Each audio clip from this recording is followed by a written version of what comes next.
Hello students, welcome to online classes of Shemstar Global School. This is Nabila Fatima. In the previous video, we have started a chapter, Vision of Indian Constitution, and this video is part 4th. In the previous videos, we have studied about two fundamental rights, right to equality and right to freedom. I hope that is clear to you all. In this video, we will study other fundamental rights. Our next right is right against exploitation. Right to equality and liberty explains that no one should be exploited, but yet makers of Constitution thought that it will be necessary to write down the clear provisions to prevent the exploitations of the weaker section. According to right to exploitation, there are three things under it. First one is prohibition of traffic in human beings. Traffic in human beings means buying and selling of human beings like a commodity. Under human trafficking, women and children suffer the most. Women are used for immoral purposes, and people used to sell the body organs of the children. That is why they do human trafficking of women and children. Article 23rd of our Indian Constitution prohibits human trafficking, and it is a crime in the eyes of law. Sometimes the rich people take the advantage of the poor people. Poor people often work for the rich people without getting payments. So, it is a service where a poor person renders his service to the rich people for free of cost. This is called forced labor.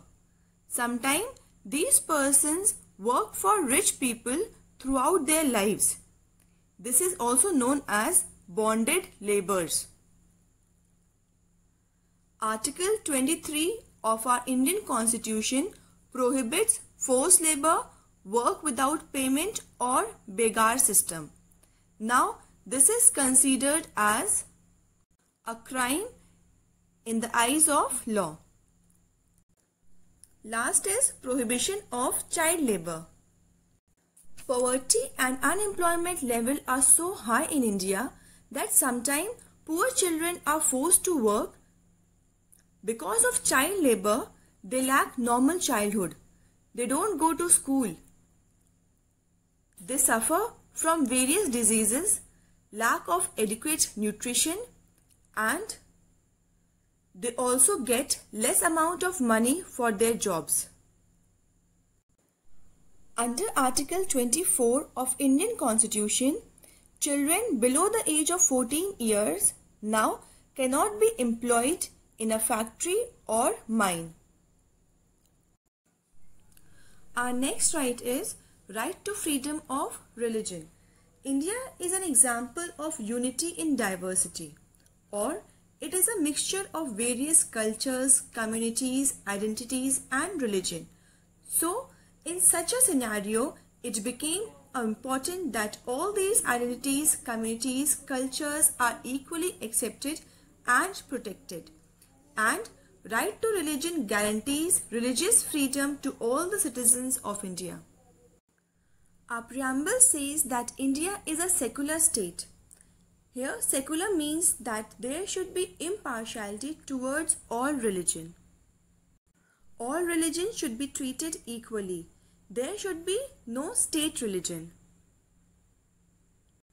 Under right to freedom of religion, every citizen has a right to practice, propagate the religion of his or her choice. In this, every citizen has a right to practice his religion in whatever way he wants to. A citizen also have a right to propagate his religion. Here, propagate means to spread the religion. Under this right, it is also says that citizens have a right to follow a religion of his or her own choice. If he wants, he can also convert his religion, and no one is compelled to follow any religion. Our next right is culture and educational rights. Constitution specifies the culture and education rights of the minorities. Here, minority means people, those who are less in numbers.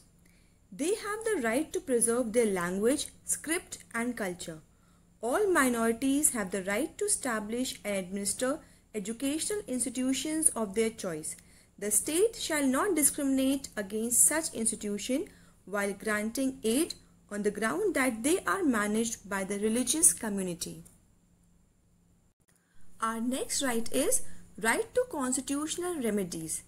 Any citizen can approach a court if he/she feels that his or her rights have been violated. According to Article 32 of the Constitution, it provides that the citizen who thinks that their fundamental rights have been denied to them can move to Supreme Court or any High Court to restore these rights. It is called the soul and heart of the Constitution, and it is the responsibility of the court to defend the rights of a citizen, except during emergency. So with this, we have completed all 6 fundamental rights. Please go through all the fundamental rights, and if you face any problem, then ask me by putting your questions in the comment section. Students, this is your today's assignment. This assignment contains 2 long answers of this chapter only, and this you have to write in your fair copy.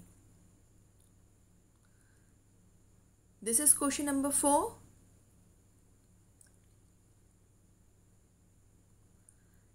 And this is question number 5.